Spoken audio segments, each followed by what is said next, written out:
दरवाजा खुला। कुंदन साहब और 2-3 सिविल कपड़ों में अफसर के साथ अंदर दाखिल हुए।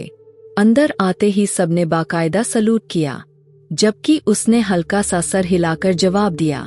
यह देखकर कुंदन शर्मा ने सागर को देखते हुए बोले, मैंने कहा था ना, आप बिना सुरक्षा के कहीं नहीं आ जा सकते, लेकिन आपने फिर भी यह खतरा मोड़ लिया था। आज भी आप आराम से दफ्तर में बैठे हैं और आपको अभी तक यह समझ नहीं आ रही कि आपकी जान को सच में कोई खतरा है। आपका चेहरा उन लोगों के नजरों में अब आ चुका है। हर कोई जानता है आप कौन हैं। सागर ने अपनी नजरें सीधे कुंदन पर जमा दी और धीमे शब्दों में बोला, यहाँ तुम मुझे लेक्चर देने आए हो या मेरी बात सुनने के लिए आए हो? कुंदन शर्मा जल्दी सीधा होकर बोला, फिलहाल सर आपकी बात सुनने के लिए ही तो आया हूँ, लेकिन कहना मेरा फर्ज है क्योंकि हम सब आपकी सुरक्षा चाहते हैं। सर, सागर ने गहरी सांस ली, दोनों हाथ पर हाथ रखे और सीधा होकर बैठा। फिक्र करने की कोई जरूरत नहीं कुंदन, मैं खुद अपना ध्यान रख सकता हूँ। आप एक काम करो, उस घटना स्थल को ट्रेस करने की कोशिश करो। कुंदन शर्मा ने बहुत जल्दी ध्यान दिया। सागर ने बात चालू रखी और रेस्टोरेंट के सामने 4 कैमरे लगे हुए थे जिस वक्त हमला हुआ था। मैं दाईं तरफ खड़ा था। तब एक लड़की ने मुझे धक्का दिया था और मेरी जान बचाई थी। उस तरफ भी एक कैमरा लगा हुआ था। तुम उस फुटेज पूरी जांच करवाओ और उस लड़की के बारे में पूरी जानकारी निकालो और उस शूटर को हर हाल में पकड़ना है। कुंदन शर्मा ने जल्दी हाँ में सिर हिला दिया। सर, हमने पूरी जानकारी निकाली है। वह लड़की बहुत ज्यादा साधारण और घरेलू मिजाज की लड़की है। नाम है उसका हिमानी। कॉलेज की स्टूडेंट है। 2nd ईयर में पढ़ती है। दिल्ली के पॉस इलाके में रहती है। उसके अलावा उसके पिता की रोड पर कई दुकानें हैं। वह एक बिजनेसमैन है और राम गोपाल वर्मा के नाम से कई रेस्टोरेंट भी है। उस लड़की का अभी तक कहीं भी रिश्ता नहीं हुआ है और वह कॉलेज के अलावा कहीं आती जाती भी नहीं है। सागर ने हल्की सी सर को हिलाकर चेहरे पर गंभीरता सजाई। उसके चेहरे से बेकरारी छलक रही थी। ठीक है, उसकी पूरी जानकारी मेरे पास लाओ और शटर का सुराग जल्दी से लगवाओ। यह कहते हुए जल्दी से हाथों के इशारे से उनको जाने का इशारा किया। कुंदन बाकी अफसर खड़े हुए सल्यूट करते तेजी से कमरे से बाहर निकल गए। कमरे में फिर चुप्पी छा गई। सागर ने एक पल को आंखें बंद की, जैसे उस लड़की की तस्वीर उसके दिमाग में ताजा हो रही हो, जिसने किसी जज्बे के तहत अपनी परवाह किए बिना उसकी जान बचा ली थी। वह एक पल था जब हजारों दिलों से नफरत करने वाला अपना दिल धड़कने से खुद को रोक नहीं पाया था। कमरे में हल्की चुप्पी छाई हुई थी। अलमारी खुली हुई थी और हिमानी की मां आरती देवी कपड़े सही तरीके से अलमारी में रख रही थी। धूप की हल्की शुरुआत हो गई थी। पर्दे से छन छन कर कमरे में रोशनी फैल रही थी। हर चीज तरीके से रखी हुई थी, जैसा कि आरती देवी का नेचर था। हर चीज तरीके से रखा होना चाहिए। एक घरेलू और बहुत ही जिम्मेदार औरत थी। दरवाजा धीरे से खुला। हिमानी हाँफते हुए अंदर दाखिल हुई। कदम धीमे थे और चेहरे पर उलझन साफ दिखाई दे रही थी। आरती देवी ने गर्दन मोड़कर उसे देखा और हल्की सी मुस्काई।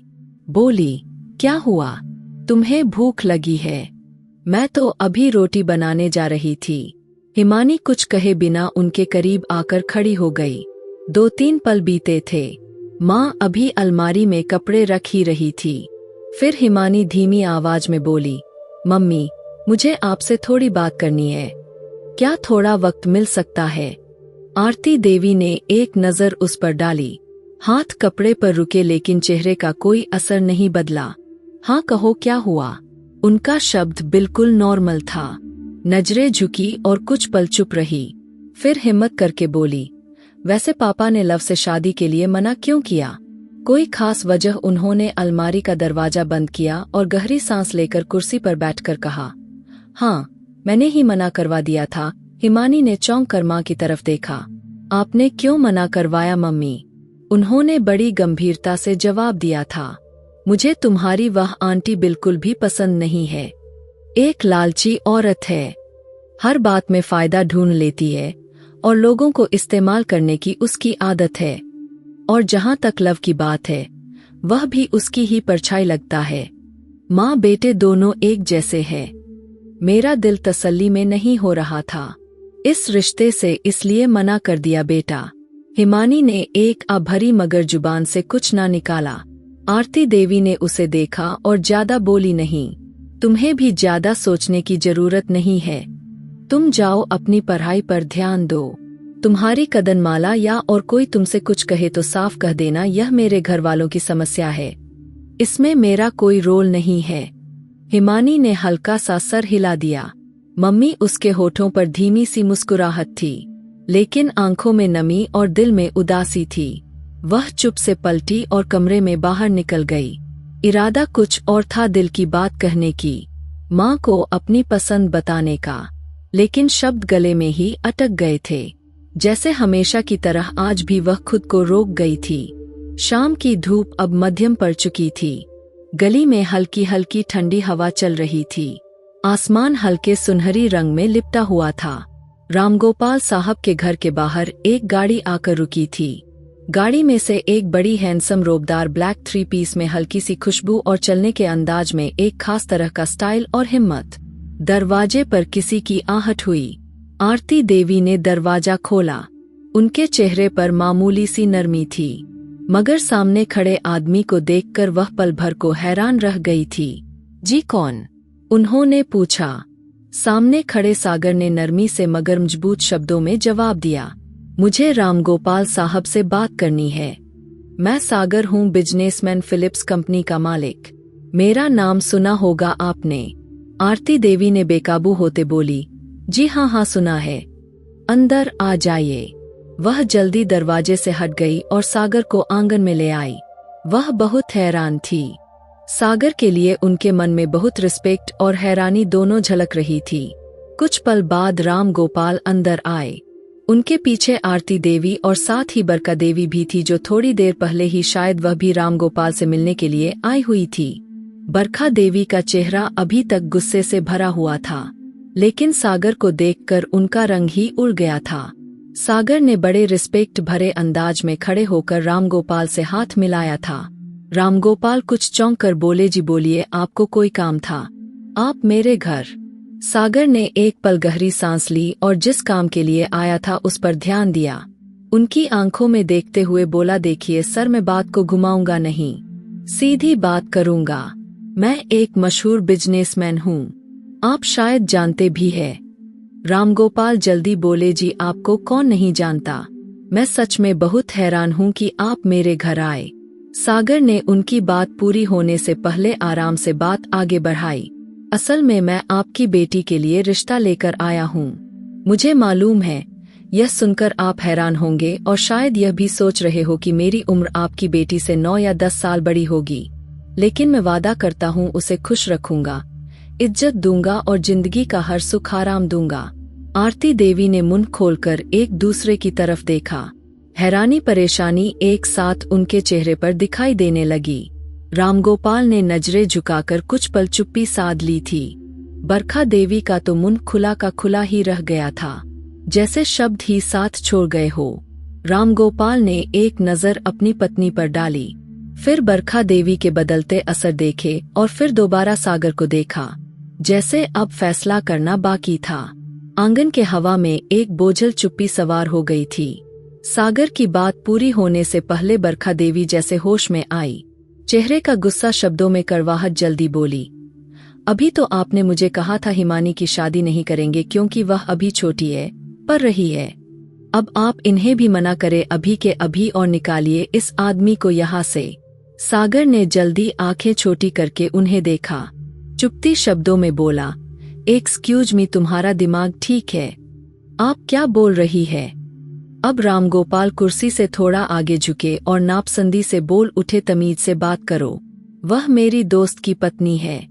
सागर ने गहरी सांस लेकर खुद पर काबू रखा, फिर ठंडे शब्दों में बोला, मैं तमीज से ही बात कर रहा हूँ सर, लेकिन यह औरत उल्टी सीधी बातें कर रही है।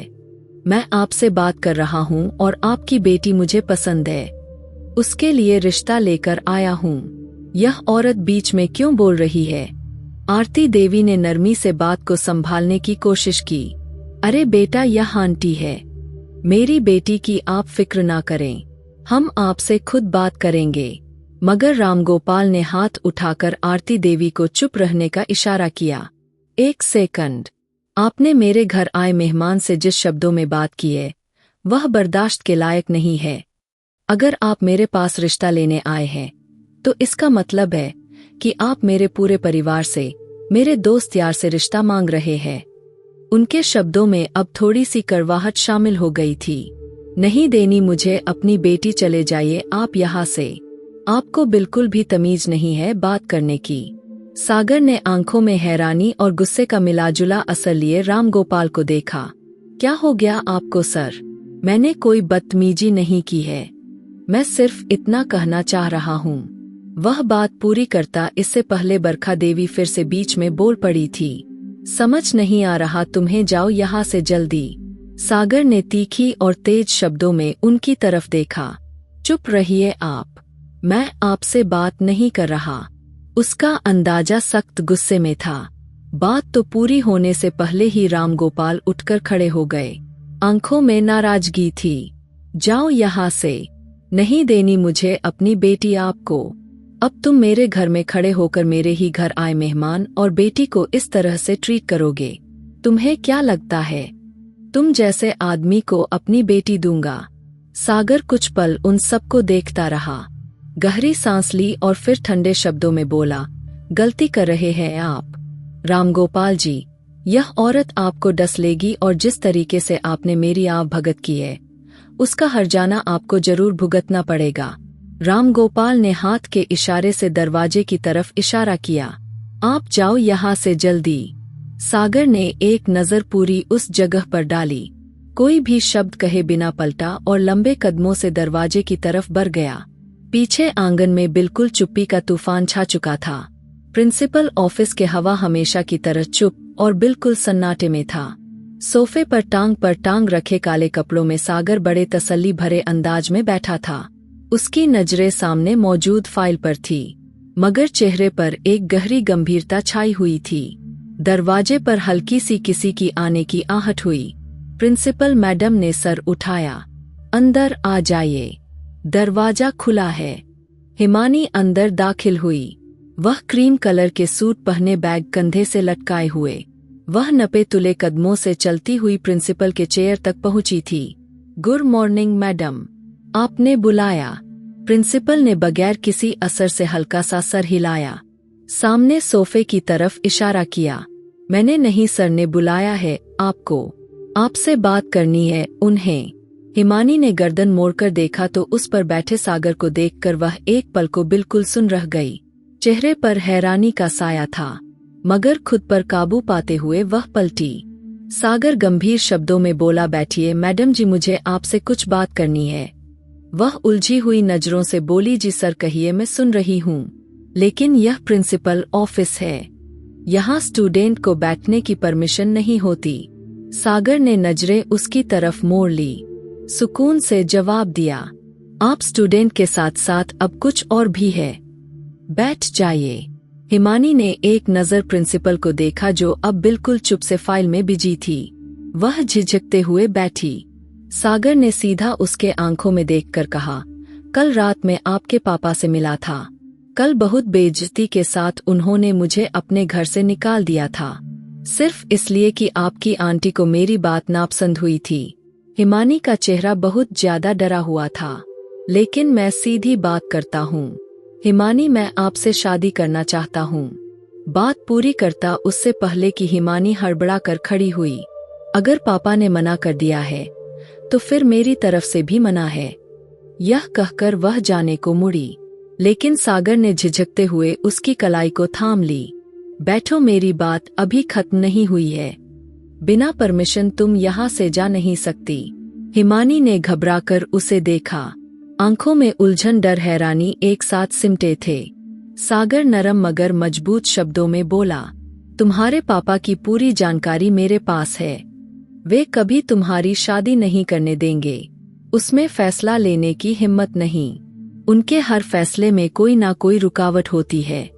वह गहरी सांस लेकर बोला, इस ठीक होगा, शादी करके खुद उन्हें बताओ। मैं अभी इसी वक्त तुमसे शादी करने को तैयार हूँ। सागर ने नजरें नीचे करके इतनी बड़ी बात बोल दी थी। खुद से की हुई पसंद की चीज में कभी नहीं छोड़ता। तुम मेरी पसंद हो। अब भी उसे फटीफटी नजरों से वह देख रही थी। पल भर के लिए वह जैसे बिल्कुल सुन हो चुकी थी। सागर अभी और ज्यादा कुछ कहने ही वाला था कि वह अचानक हिमानी डरकर बोली, दिमाग ठीक है? आपका क्या बकवास कर रहे हैं? सागर के चेहरे पर एक पल को हैरानी उभरी, लेकिन उसी पल उसने पीछे रखी गन उसके सर पर तान दी। वह बिल्कुल साधारण सी लड़की थी। जल्दी से डर कर पीछे हट गई। वह कांपते शब्दों में बोली, मैडम जी। वह घबराकर प्रिंसिपल की तरफ मुड़ी। यह कौन है, बताइए मुझे। प्रिंसिपल मैडम ने सर उठाया। उनके चेहरे पर अजीब सा डर सवार था। हम माफी चाहते हैं, लेकिन यह आपका और उनका पर्सनल मामला है। हमें इसमें पड़ने की कोई जरूरत नहीं। यह सुनकर हिमानी का रंग बिल्कुल फीका पड़ गया था।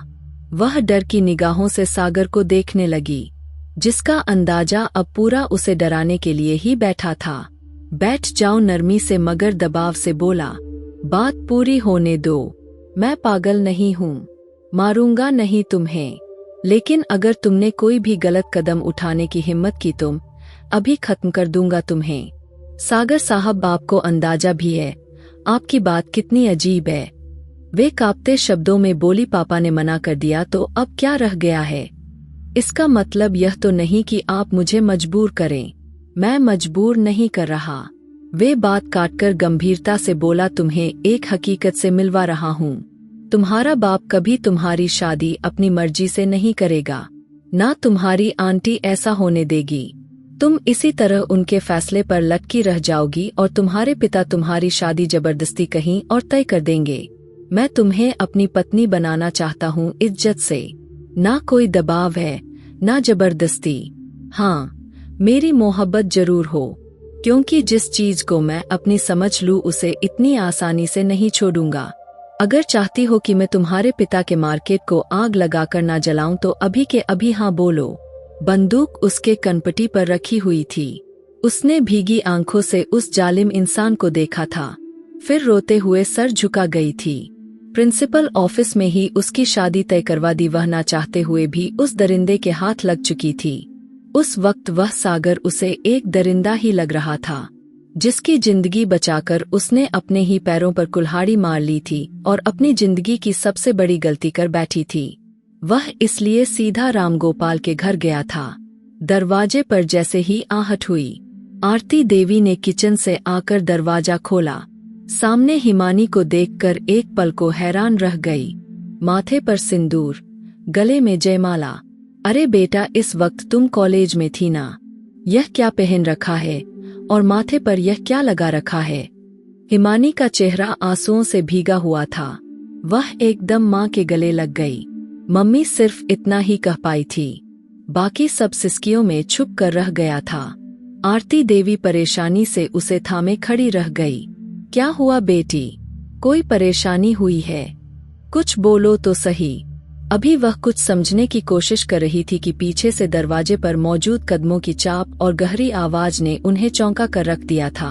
अरे नहीं हिमानी, इस तरह रोते नहीं, मम्मी को परेशान मत करो। आरती देवी ने गर्दन घुमाकर देखा तो सागर दरवाजे से अंदर दाखिल हो रहा था। उसे देखते ही उनका चेहरा बिल्कुल पीला पड़ गया। हिमानी जल्दी से पीछे हुई, अपनी माँ के पीछे जाकर छुपी। यह क्या हो रहा है? आरती देवी की आवाज कांप रही थी। तभी अंदर से रामगोपाल तेज कदमों से बाहर आए। यह क्या समस्या है? तुम यहाँ क्यों आए हो? उसे अपने घर में देखकर उन्हें आग लग गई थी।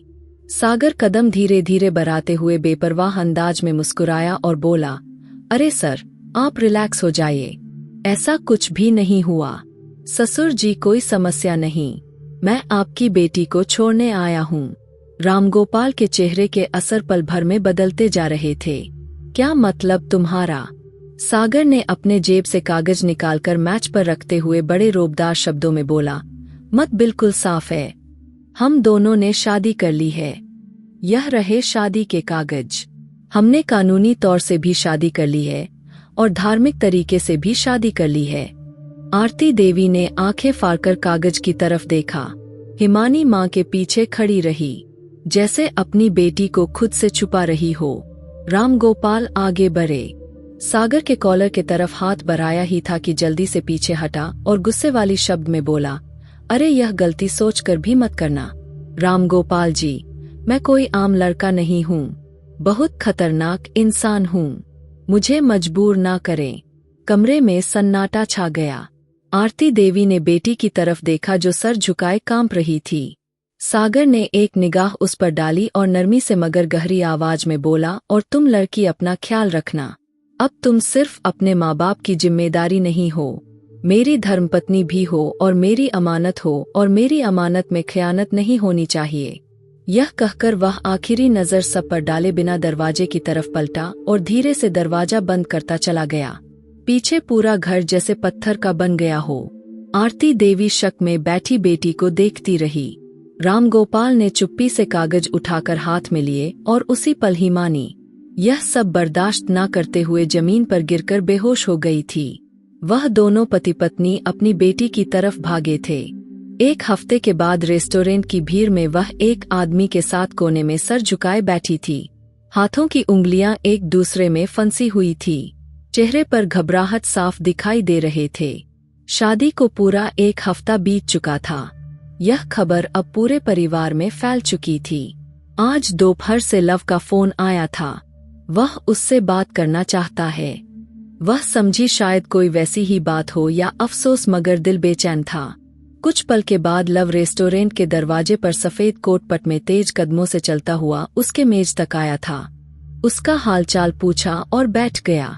हिमानी ने दबी आवाज में जवाब दिया और नजरें झुका ली। उसको काफी घबराहट हो रही थी।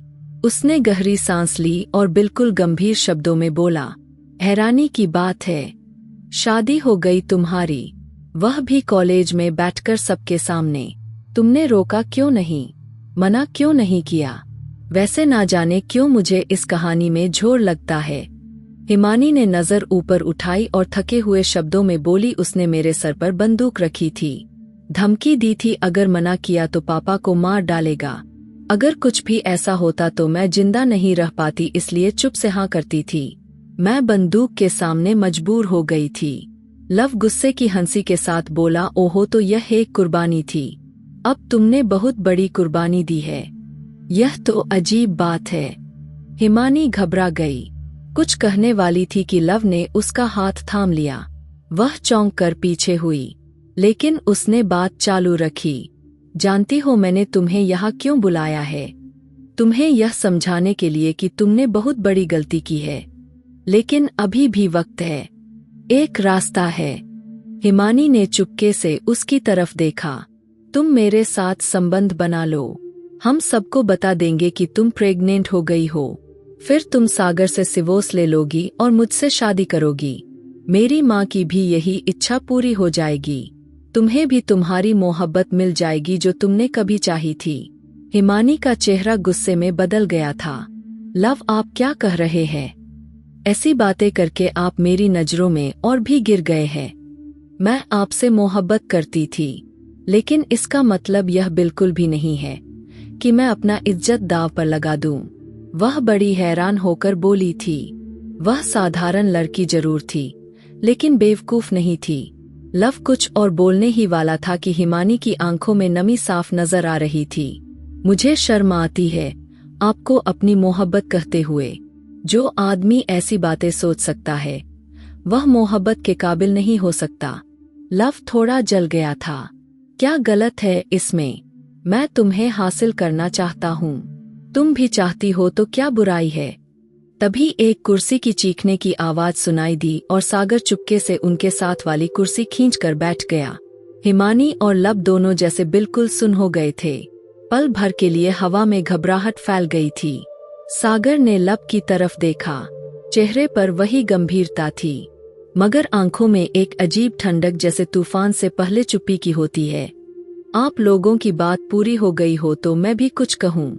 सागर की आवाज गूंजी। दोनों अगली सांस लेना भूल गए।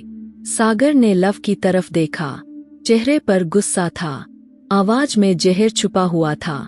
यह जो लड़की तुम्हारे सामने बैठी है, यह अब मेरी पत्नी है। और सुन लो, मैं तुम्हारी तरह लालची बिल्कुल भी नहीं हूं जो किसी के बाप के कारोबार के लिए उसकी बेटी को इस्तेमाल करने लग जाऊं। लव ने चौंक कर उसकी तरफ देखा। कुछ बोलने की कोशिश की, मगर सागर ने हाथ उठाकर उसे रोक दिया। वेरी गुड हिमानी, जो तुमने जवाब दिया है वह सुनकर मुझे सच में बहुत खुशी हुई है। आज तुम पर मुझे फक्र महसूस हो रहा है। और अब सागर ने लव की तरफ उंगली उठाई।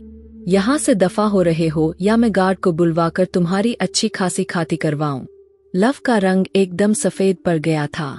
वह हड़बड़ाकर कुर्सी से उठता नजरें चुराते हुए जल्दी से वहां से निकल गया, जैसे उसे जमीन निकल गई हो या आसमान गिरा हो। वहां चुप्पी छा गई। हिमानी की आंखें नम थी, चेहरे पर उलझन, शर्मिंदगी, दुख का मिलाजुला असर था। वह उसको देखते हुए बोला, यह थी आपकी मोहब्बत।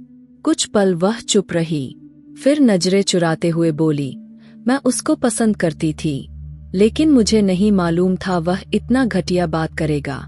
मैं यहाँ ऐसे वैसे किसी मकसद के लिए नहीं आई थी। सागर उसके तरफ देख रहा था, चेहरे पर कोई गुस्सा नहीं, बस एक गहरी गंभीरता थी। हिमानी, मैं जानता हूँ तुम उसे दिल से चाहती थी, इसलिए तुम्हें दुख हुआ है, लेकिन अच्छा हुआ आज तुमने असल चेहरा देख लिया है। पर जहाँ तक संबंध की बात है, उनकी नीयत खराब थी तुम पर। मैंने उसकी पूरी इन्फॉर्मेशन निकलवा ली है।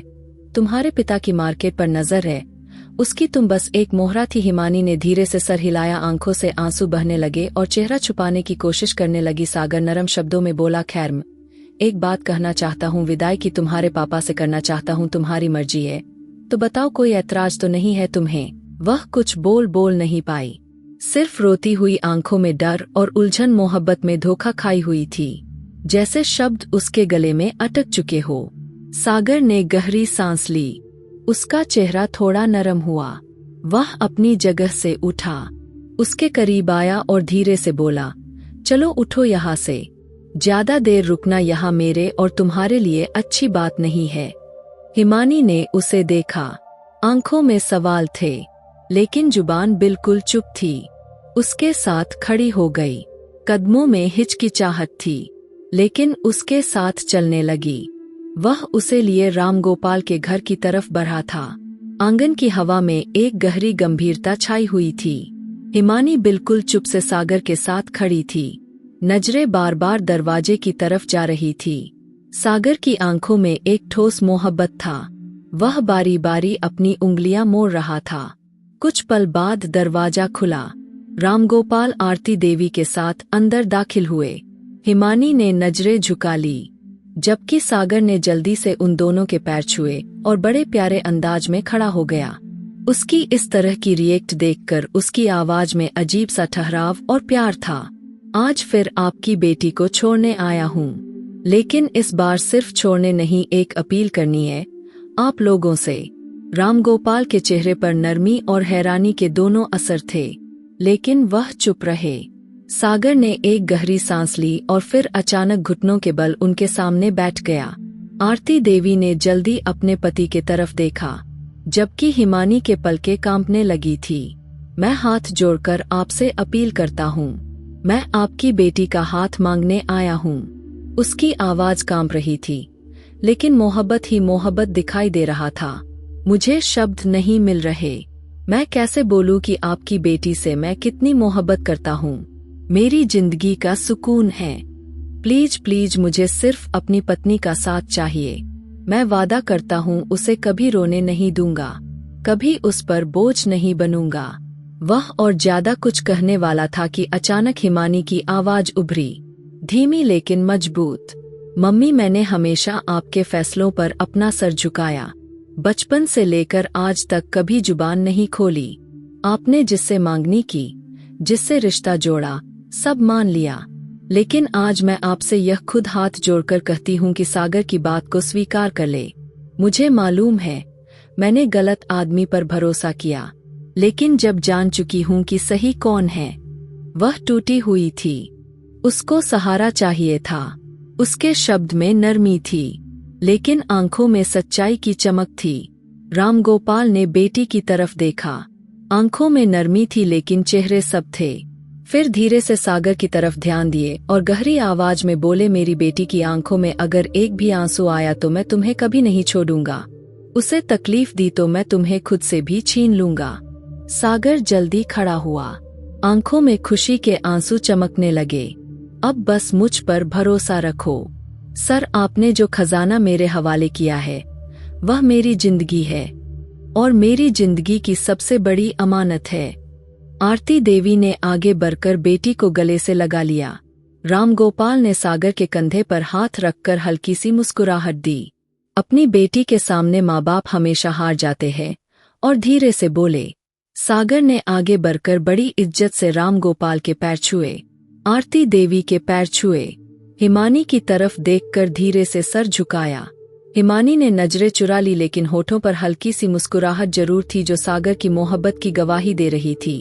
कभी कभी मोहब्बत का जज्बा काफी नहीं होता, बल्कि उसके साथ नियत और प्यार और इज्जत जरूरी होती है। और जब एक लड़की गलत इंसान को छोड़कर सही आदमी का चुनाव करती है तो उसकी दुनिया ही रंगीन हो जाती है। आज उसकी कजन माला और हिमानी दोनों एक साथ विदाई थी और बड़ी ही धूमधाम से शादी रखी गई थी और दोनों विदा होकर अपने अपने ससुराल पहुंच गई थी। सागर अपनी पत्नी को पाकर न जाने कितना खुश था। हिमानी घूंघट गिराए उसके सेज पर बैठी हुई थी। हिमानी को विश्वास ही नहीं हो रहा था यह घर है या कोई महल। जब धीरे धीरे सागर चलते हुए हिमानी तक पहुंचा, हिमानी के मन में बहुत घबराहट हो रही थी। उस दिन की माला की बात उसे बहुत जोरों से याद आ रही थी। आज उसकी सुहागरात थी और उस सर्दी के मौसम में भी उसे पसीने आ रहे थे। सागर आते ही उसके सर से दुपट्टे को बड़ी प्यार से दूर हटाया और फिर बड़ी प्यार से उसके चेहरे को ऊपर उठाया। ऐसा लग रहा था वह किसी फूल को छू रहा है। हिमानी का डर भी जैसे मिनटों में गायब हुआ था और सागर के छूने से वह मदहोश होती चली गई। धीरे धीरे हिमानी के होठ पर सागर पहुंच चुका था, फिर गर्दन पर इसी तरह आगे बढ़ता रहा। वह उसके ब्लाउज को भी अलग कर चुका था, लेकिन हिमानी भी इस प्यार में उसका पूरा साथ दे रही थी। वह दोनों दो जिस्म एक जान हो गए। पूरे कमरे में उसकी आय और सिसकियां गूंज रही थी। सागर ने उसे बिल्कुल बेकरार कर दिया था। 2 दिन के बाद वह अपने मायके आई थी। माला भी उससे मिलने के लिए आई थी। हिमानी ने उसकी सुहागरात के बारे में उससे बात की। उसने कहा, मयूर भी बहुत अच्छा इंसान है।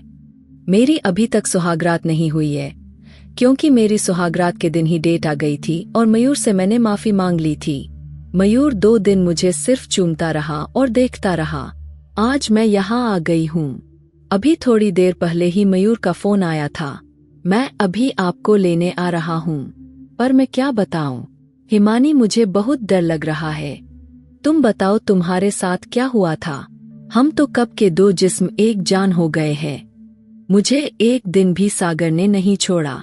हर रात उसने अपना हक वसूल किया है और मैंने भी उसका पूरा साथ दिया है। वह बहुत अच्छा इंसान है और ऐसा कुछ भी डरने की जरूरत नहीं जैसा कि तुम डर रही हो। जब तुम्हें मयूर पसंद है तो उसमें डरने की क्या जरूरत है? बस तुम मयूर का साथ देना। वह रात भी बीत जाएगी जब तुम 2 जिस्म एक जान हो जाओगी और बहुत ही मजा आएगा। माला हंसने लगी थी। माला ने एक और बात कही। जो बात सागर ने कही थी वह सच साबित हुई थी। लव तुमसे कोई प्यार नहीं करता था। उसकी तो न जाने कितनी लड़कियों के साथ सेटिंग है। हमारे बारात वाले दिन ही एक लड़की ने उस पर रेप केस किया था और उस केस में वह मुजरिम साबित हुआ है।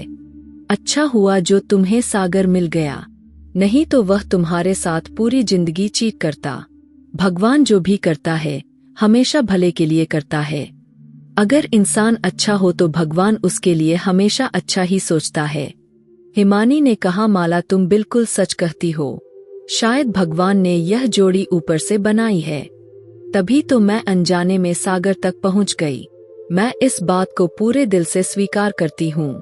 यह जोड़ी ऊपर से ही बनते हैं। आप लोगों को कैसी लगी माला और सागर की प्रेम कहानी कमेंट में जरूर बताना। और मेरी वीडियो आप लोग जहां कहीं से भी देखते हैं, कमेंट में अपने शहर और राज्य का नाम जरूर बताएं।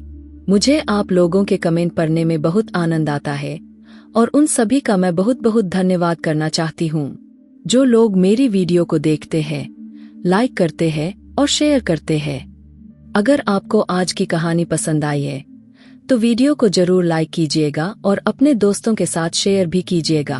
और हाँ, अगर आपने अभी तक हमारे चैनल को सब्सक्राइब नहीं किया है तो जरूर सब्सक्राइब कर ले। मिलते हैं हम अपनी कल की एक और नई दिलचस्प कहानी के साथ। मुझ पर सदा अपना प्यार और स्नेह बनाए रखें। सभी को मेरा प्यार भरा नमस्कार दोस्तों। खुश रहें, स्वस्थ रहें, मस्त रहें।